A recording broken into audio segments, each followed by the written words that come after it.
हाँ जी, क्या प्रॉब्लम क्या है आपको? सर मुझे जॉइंटिस रहता है।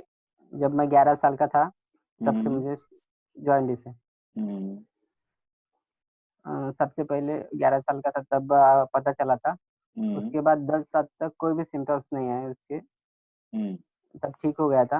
मगर 10 साल के बाद जब मैंने हॉस्टल लाइफ़ छोड़ दी, उसके बाद हम्म। में उसके थोड़े प्रभाव हो गया था, जॉइंटिस हो गया था। हम्म। बिलीरुबिन चेक किया, तो हम्म।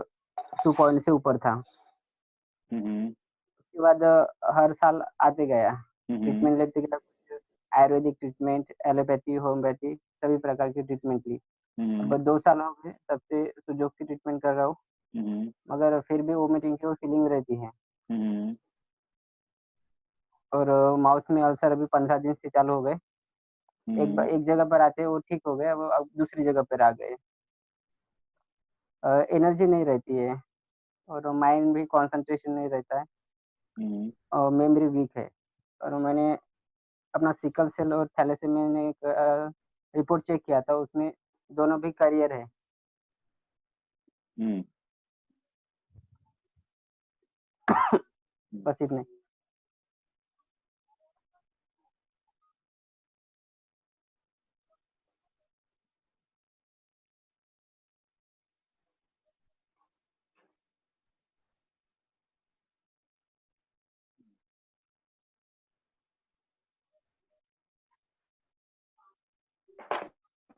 जॉन्डिस आपको 11 ईयर्स की एज में हुआ, उसके बाद फिर कब हुआ? 22? 10 साल बाद, हाँ 22 में हो गया। हम्म।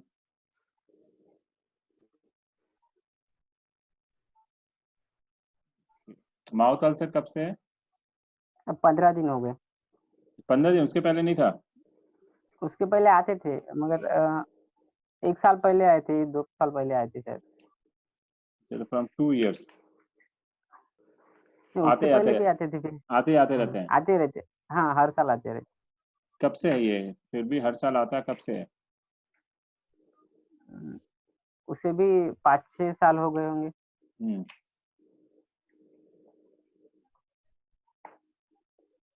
हम्म। जॉन्डिस जब 11 ईयर्स की एज में आया था, फर्स्ट टाइम आया था या उसके पहले भी आया था? नहीं, वो फर्स्ट टाइम आया था। बर्थ के टाइम पे जॉन्डिस था? पता नहीं। और कोई डिजीज, टाइफाइड वगैरह, पॉक्स? हाँ, टाइफाइड आया था, पॉक्स भी आए थे, कब आया था टाइफाइड? डेंगू भी आया था। डेंगू भी आया? टाइफाइड को टाइफाइड आया था, 4-5 साल हो गए टाइफाइड। हम्म। पॉक्स? पॉक्स बचपन में आए थे। हम्म। 8 8 साल का होगा शायद। हम्म। अ, डेंगू भी हुआ था हम्म। 4-5 साल पहले। हम्म।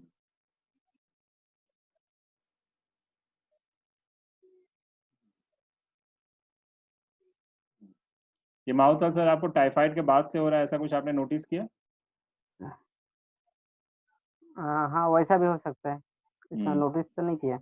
हम्म। हम्म। हम्म।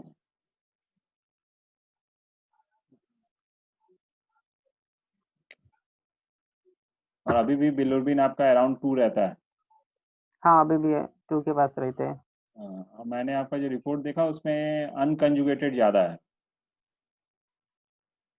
अ, वो क्या होता है सर? Direct, indirect? हाँ, इनडायरेक्ट, इनडायरेक्ट, इनडायरेक्ट। कुछ रिपोर्ट्स में डायरेक्ट इनडायरेक्ट लिखते हैं, कुछ रिपोर्ट में बिलो कंजुगेटेड अनकंजुगेटेड लिखते हैं। अच्छा। हम्म।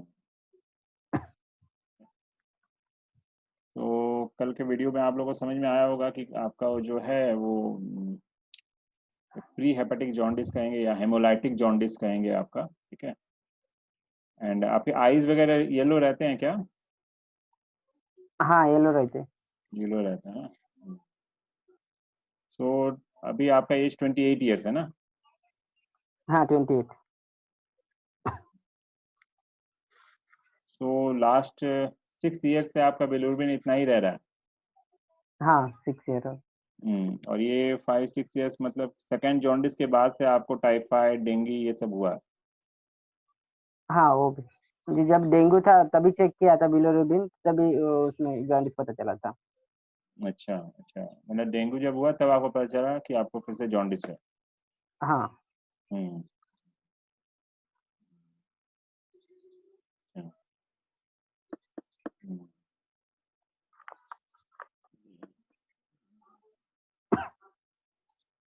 ओके। देखिए, जो आपका केस समझ में आ रहा है कि आपका लीवर वीक हुआ है 22 इयर्स के 11 इयर्स की एज में ही, एंड उसके बाद आप कॉलेज में रहे क्या? बाहर का खाना-पीना चल रहा था ऐसा कुछ? हाँ, हॉस्टल लाइफ थी पूरी, हॉस्टल लाइफ थी। कब 10 साल तक। किस एज से? 12 एज से हुँ, हुँ, कंटिन्यू हुँ, 21 तक, हुँ, 22 तक। 22 तक। हाँ, तो उसके बाद भी बाहर का खाना नहीं था, बाहर हुँ, ही रहता था 3 साल हुँ, तक। हुँ, हुँ। तो एक्चुअली क्या है कि आपका मुझे लगता है डाइट डिस्टर्ब रहा होगा, उसके कारण से लीवर के ऊपर स्ट्रेस आया होगा। और जो डेंगू होता है ना, हाँ, डेंगू और टाइफाइड जो है, स्पेशली टाइफाइड आपका स्मॉल इंटेस्टाइन को डिस्टर्ब करता है। अब वो मैं नेक्स्ट बताऊँगा आपको फिजियोलॉजी, पैथोलॉजी में। तो स्मॉल इंटेस्टाइन में जब अल्सरेशंस होते हैं और उसके बाद भी अगर आपके डाइट में स्पाइसेस वगैरह रहते हैं, तो फिर वो अल्सर आपके माउथ में रिफ्लेक्ट होना शुरू होता है, ठीक है? इसका पूरा रिलेशन है क्यों होता है ऐसा एनर्जी का। सो एक्चुअली अगर आप माउथ अल्सर के ऊपर काम करेंगे ना, तो आपको टेम्पररी हाँ रिजल्ट्स सर। मिलेंगे, ठीक है? सो आपका जो स्मॉल इंटेस्टाइन डिस्टर्ब हो चुका है टाइफाइड के कारण और डेंगू के कारण, और साथ में आपका लीवर वीक है, तो आपका लीवर और स्मॉल इंटेस्टाइन दोनों को हम लोगों को ठीक करना होगा। और सिंस आपका मे बी हेमोलाइटिक जॉन्डिस की तरफ इसलिए जा रहा है क्योंकि सिकल सेल एनीमिया है और थैलेसीमिया है, तो मे बी आपका आरबीसी का डेथ बहुत फास्ट हो रहा हो, तो उसके कारण से भी बिलीरुबिन हाई रहता हो।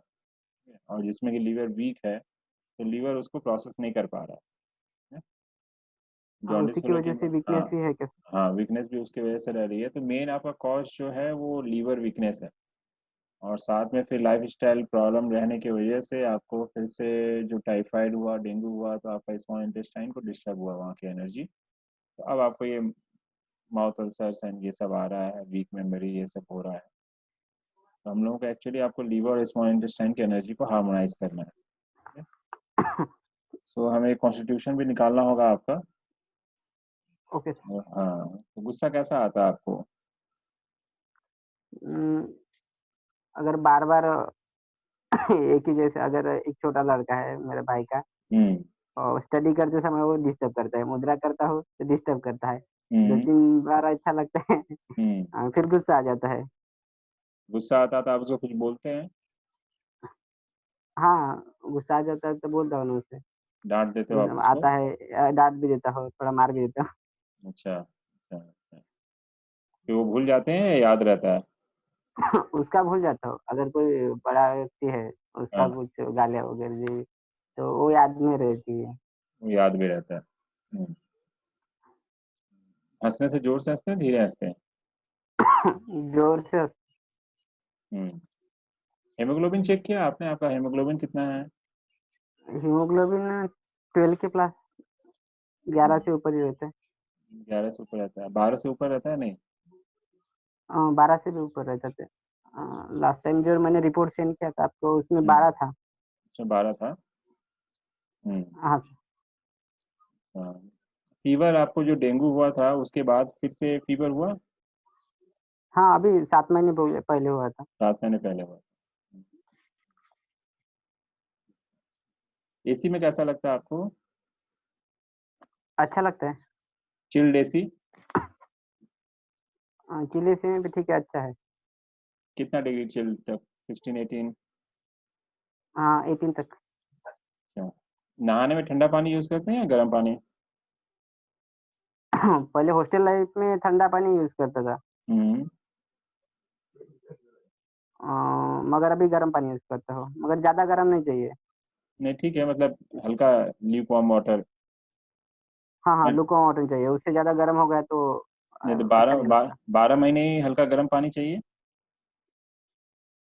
वैसी ज़रूरत है तो वो हल्का गरम ही जाता मतलब 12 महीने गर्मी के सीजन में भी हल्का गर्म प्रेफर करते हैं? है। हाँ, हल्का गरम ही, ज़्यादा ठंडा नहीं ल अच्छा नहीं लगता। ज़्यादा ठंडा अच्छा नहीं लगता।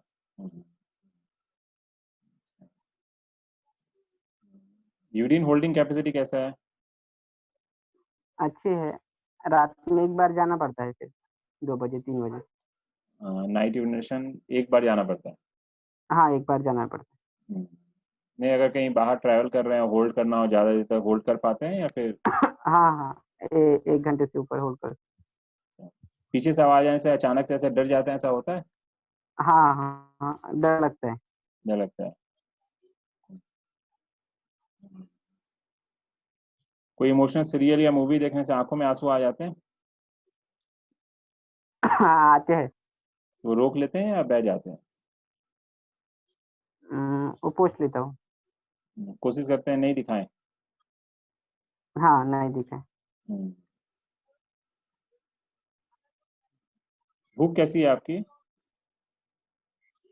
भूख लगती है मगर ज़्यादा नहीं खा पाता हूँ, हम्म। जल्दी पेट भर जाता है।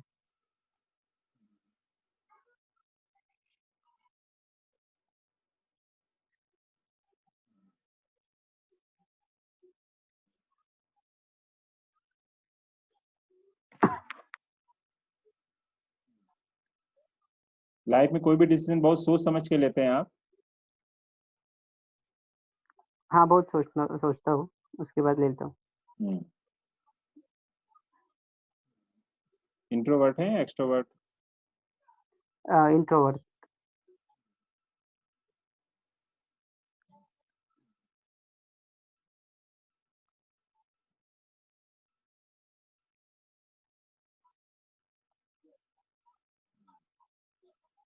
एनर्जी लेवल कैसा रहता है आपका? वीक रहता है। वीक रहता है।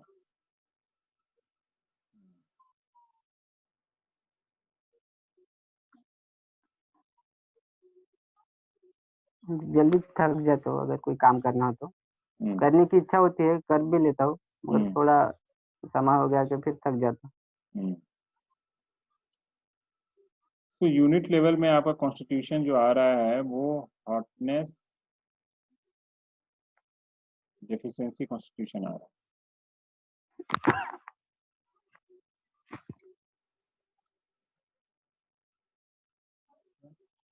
एंड इंडिविजुअल लेवल पे आपका जो कॉन्स्टिट्यूशन है वो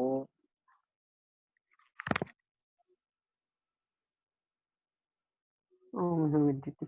होम इम्यूनिटी कॉन्स्टिट्यूशन, राइट? लेकिन इस यस सर। कॉन्स्टिट्यूशन में आपका होम विंड डेफिशिएंट है एंड आर हीट एक्सेसिव है, right? And yes unit sir. में हमें यूनिट हॉटनेस को टोनिफाई करना होगा। तो आपके कॉन्स्टिट्यूशन में यहाँ पे अगर हम कहेंगे कि इंडिविजुअल लेवल से स्टार्ट करें तो बेटर रहेगा। तो इंडिविजुअल लेवल में ओम ह्यूमिडिटी कॉन्स्टिट्यूशन है तो हमें टोनिफिकेशन से स्टार्ट करना होगा, राइट?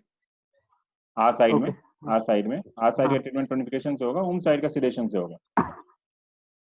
ओके। सो हम आ हॉटनेस टोनिफिकेशन, राइट? कॉन्स्टिपेशन भी रहता है आपको? हाँ, हाँ, तो आ हॉटनेस टोनिफिकेशन कॉन्स्टिपेशन खाने पे डिपेंड करता है। खाने पे डिपेंड करता है। हाँ, मतलब आपका डेफिशिएंट है एलआई तो कुछ स्पाइसी खाने से या कुछ फाइबरस फूड खाने से आपका मोशन क्लियर रहता होगा, नहीं तो फिर कभी कभी कॉन्स्टिपेशन रह जाता होगा। हाँ, हाँ, ऐसा है ना? तो आपके केस में हम लोग हॉटनेस, हीट एंड ड्राइनेस से स्टार्ट करके देख सकते हैं। Hotness, heat, dryness. ड्राइनेस। हाँ। हॉटनेस को टोनिफाई करना पड़ेगा, हाँ, एस आई का हीट हीट को को से हीट सीडेट। करना। हाँ, एल आई का ड्राइनेस को टोन, क्योंकि आपका मोशन हाँ, भी इम्प्रूव करना जरूरी है, डाइजेस्टिव सिस्टम को ठीक करना है, हाँ, तो ठीक है। इसका 4-5 सीटिंग करने के बाद फिर हम लोग कैसा रिस्पॉन्स रहता है हमें बताइएगा आप। फिर हमें ओम साइड में लीवर को टोन करना होगा, राइट? तो उसमें हम लोग ओम साइड में सिलेशन से स्टार्ट करेंगे, तो ह्यूमिडिटी सिलेशन, विंड टोनिफिकेशन, हॉटनेस सिलेशन हम लोग कर सकते हैं ट्राई, राइट? ठीक है। अब कौन सा करना पड़ेगा? पहले आ साइड हॉटनेस, से, हीट और हाँ हाँ, पहले आ साइड से करेंगे, उसका 3-4 सीटिंग के बाद आप देखिए कैसा रहता है रिस्पॉन्स, फिर मुझे बताइएगा, फिर हम लोग रूम साइड में ओके हार्मोनाइज सर। करने के लिए आएंगे, ठीक। तो हाँ, आपको जो लैक ऑफ और एनर्जी है, मेडिटेशन नहीं करना पड़ेगा ना? स्टार्ट मेरिडियन से करिए, फिर चक्रा भी ऐड करना होगा। तो 2 सीटिंग मेरिडियन के ऊपर करिए, फिर नेक्स्ट 2 सीटिंग में आप चक्रा ऐड कर लीजिए। ओके सर, ठीक है। बेटर तो है किसी और से कराएं, लेकिन अभी ऐसा सिचुएशन नहीं है, तो आप खुद से भी कर सकते हैं, ठीक है। हाँ सर, खुद से करूँ। खुद से करिए, थोड़ा सा ठीक है सर, मेडिटेट थैंक यू। करके फिर से करिए, ओके। फिर उसके बाद कैसा रहता है बताइएगा। हाँ सर, 4 सीटिंग के बाद बता दो। हाँ, आप डेली करना अपडेट, है ना? हाँ डेली अभी कर लीजिए, 2-3 दिन डेली करिए, फिर अल्टरनेट डे पे करिएगा। Okay sir. ये खांसी भी रहता है आपको? अभी हो गए है वो। जलन वगैरह होता है, एसिडिटी वगैरह? एसिडिटी का नहीं होता, हम्म, खट्टा खाने से हो रहे हैं। खट्टा जैसा होता है, कब से होता है ये? अभी पिकल्स खाया था इसकी वजह से। अच्छा अच्छा, ठीक अच्छा, है। 15 दिन से हो रही खाँसी थी, हम्म, सर्दी थी उसके पहले, वो भी बहुत दिनों तक चली। सर्दी में इम्यूनिटी चल। पावर लो होने की वजह से वो रहता है। हम्म, तो हमें एक्चुअली आपका लीवर और स्मॉल इंटेस्टाइन को ठीक करना होगा। पहले स्मॉल इंटेस्टाइन को ठीक करेंगे, ठीक है, उसके बाद लीवर को। सर फिर खट्टा खाना चाहिए कि नहीं खाना चाहिए? खट्टा, अगर आपको एसिडिटी गलर में लग रहा है ना, तो अभी नहीं खाइए। खट्टा में आप नेचुरल नींबू वगैरह खा सकते हैं, अचार वगैरह नहीं लीजिए, स्पाइसेस नहीं लीजिए आप, मिर्च वगैरह नहीं खाना होगा आपको, फ्राइड चीज़ें नहीं खानी होगी। ओके, ब्रेकफास्ट में फ्रूट्स लीजिए, ठीक है। ओके। एंड डिनर जितना जल्दी करें अच्छा है, 7 बजे तक। और तीखा कंप्लीटली बंद करना पड़ेगा क्या? अभी तो एकदम स्टॉप, ज़ीरो अभी तो एकदम ज़ीरो कर दूँ? Zero zero, no chilli, no black pepper, काली मिर्च नहीं, अदरक नहीं, ठीक है, ओके। गार्लिक नहीं, ये जितनी भी चीज़ें हाँ, आपको जलन जलन करती है, ये सब नहीं लेना है आपको। रेड चिली तो एकदम नहीं, घर में यूज़ ही नहीं करिए रेड चिली, ओके किसी सर। के लिए भी, आपके लिए नहीं, किसी के लिए भी। ग्रीन चिली यूज़ कर सकते हैं, लेकिन आपको अल्सर है, और ये जो अल्सर आपका हाँ, हो गया है ना टाइफाइड होने के बाद, होता क्या है कि वो हाँ, अल्सर आपका इंटेस्टाइन में, उसके बाद भी अभी स्पाइसेस खा रहे हैं, वो स्पाइसेस जाके आपको वो अल्सर को डिस्टर्ब कर रहा है, तब वो बॉडी फिर अल्सर जनरेट करती है आपके माउथ में, कि आपको वहीं से रोक दे, अल्सर नहीं आए, समझे, ये सिस्टम है बॉडी का एनर्जी का। ओके, तो वो जब नहीं हो पाता है तब माउथ अल्सर आता है। तो माउथ अल्सर जो है वो अभी आ रहा है आपको, लेकिन उसके पहले आपको प्रॉब्लम हो चुकी है, राइट, इंटेस्टाइन में। हाँ, हाँ, इसके पहले हुई। इसके पहले हो चुकी है इसी। तो स्पाइसेस आपको एकदम नहीं खाना है, जब तक कि आपका इंटेस्टाइन हील नहीं होता है। हाँ, ठीक है सर, थैंक यू। ठीक है, चलिए अब और कोई जो डिस्कशन है, अब डिस्कशन कर लेते हैं हम लोग, क्या क्या आप लोगों के डाउट्स हैं अभी। अवधूत जी आपको कुछ पूछ, कॉन्स्टिट्यूशन का हाँ क्या पूछना था, अवधूत जी को भी कुछ पूछना था। हाँ सर, अभी ये रिकॉर्डिंग ऑफ कर सकते हैं आप। नहीं ठीक है, उसको मैं देख लूंगा, जरूरत होगी तो या तो फिर मैं उसको कट कर दूंगा, देख लेंगे, या मैं स्टॉप कर देता हूँ।